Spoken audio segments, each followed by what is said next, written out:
Well, Thomas Edison once said, to invent, you need a good imagination and a pile of junk. Our next story is about people with lots of imagination for new inventions. Carolina Impact's Jeff Rivenbark introduces us to a company in Huntersville that brings inventors' ideas to life.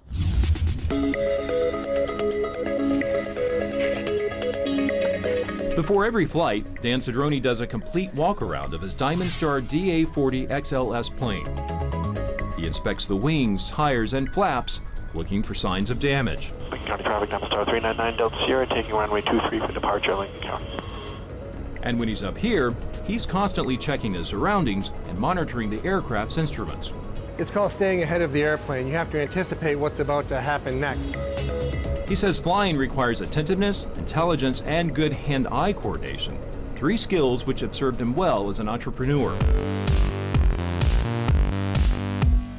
Dan owns Polytech Industrial Inc., a company that generates $10 million in annual sales. But when he started his business in the late 1990s, I had $11. Polytech is a high-tech machine shop, and it's the go-to place for inventors. We're an engineering company where people rent our brain power, and then we're an invention development company where people come to us with ideas, a prototype. People like Chris Kopp. When I came to Polytech, I came with just an idea. And a drawing on a piece of paper. Columbine High School in Littleton, Colorado. 2 seniors, Eric Harris and Dylan Klebold, walked into the school armed with weapons and homemade bombs. After watching news reports about the Columbine High School tragedy in April 1999, this former Marine turned cop started thinking about ways to protect victims from a gunman. Ever since '99, I've had a sick fascination with active shooters and preventing the next one, and just learning how unprepared we are as a society and how we haven't changed. And I hope that this device will help change that. He's referring to the Barricade Box, and Polytech helped refine his idea. If there was an active shooter announced in the building, a child, a teacher, an adult can walk over, take the cover off, reel the Kevlar cord around the handle, then back over the device, and it takes over 2,000 pounds to open the door at that point. It sells online for about $50. So far, Chris has sold more than 500, some to big companies like Newell Rubbermaid, Pixar Disney, and Amazon fulfillment centers. You know, I learned when I came here, I didn't know anything about creating my own business, and Polytech helped me with that. They helped me incorporate, they helped me through that process to actually have my own business. And now I'm the owner of Lockdown International. If we think it's a good idea, they'll come in and we'll sit down with them, look at their design, and see whether it's been made before. As Polytech's vice president, Colin Van Rooyen meets one-on-one with inventors. We tell people right up front, don't be upset if we tell you this is not a good idea, or it's been done before, or this is not for us. Lots of people have good ideas, but Polytech tries to make their clients' ideas great.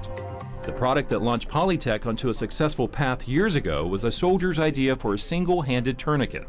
We were looking at letters of appreciation from different Air Force, Marine, Army personnel where they've sent thank you letters because they've used the combat application tourniquet in battle, and it saved lives of soldiers. More than 8,000 lives, to be exact.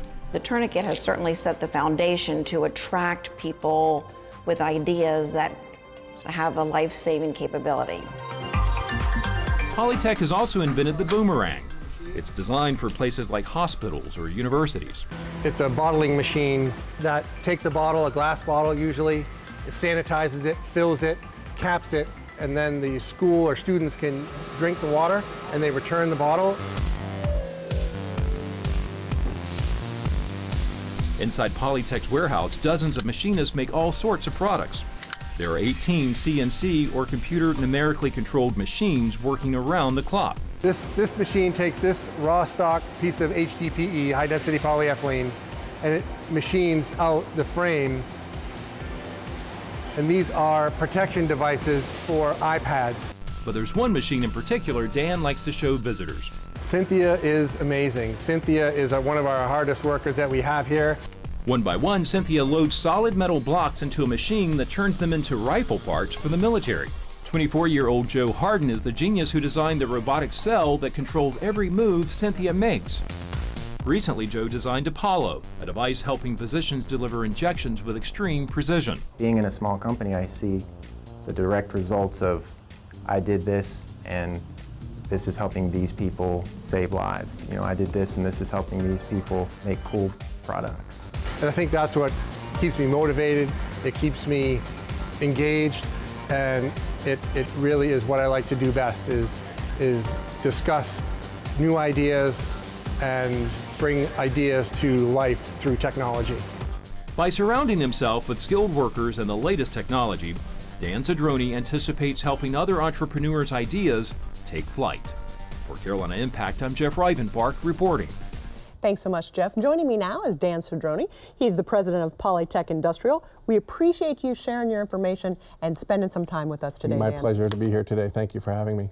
You know, I get so excited when I watch stories and you feel that connection with people. Talk to us a little bit about your 212-degree theory.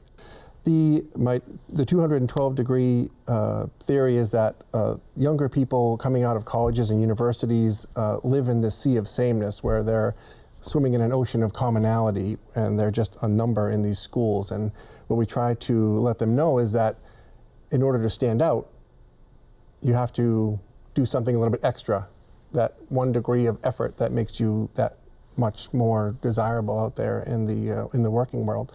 And at 211 degrees, water is just water, but that 1 more degree of effort creates steam, and steam is power, and steam can power a locomotive, and we just try to point that out and let them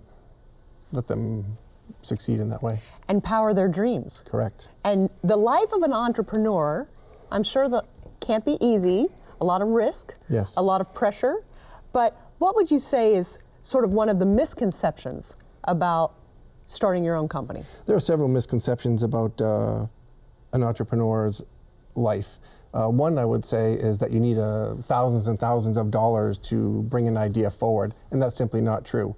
If it's contributing to society, it would be pulled. People would want it, and it would take less. But I started my company with $11. And that's encouraging to a lot of people, because I think so many people are afraid that they fail before they even start. Right. Fear gets in the way. But how do you combat that fear as an entrepreneur? Because there's got to be a couple of days when your knees shake and you say, oh my goodness. Right, well, recognizing the opportunity is first. Seizing the opportunity, having the courage to seize it is second.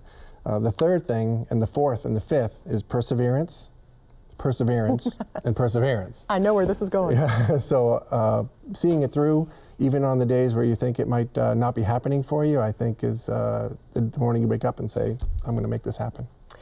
You know, you've made this happen for your own business, but you've also been very intentional about helping other people make this happen and opening up your business to school-age groups and tours.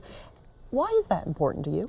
It's important to me because the success of my company is encouraging to other people, and in order to try and give back a little bit, we give tours and encourage younger people, maybe in grade school and high school and even colleges. We bring them in and show them that it can be done. This thing can be, it can happen for you.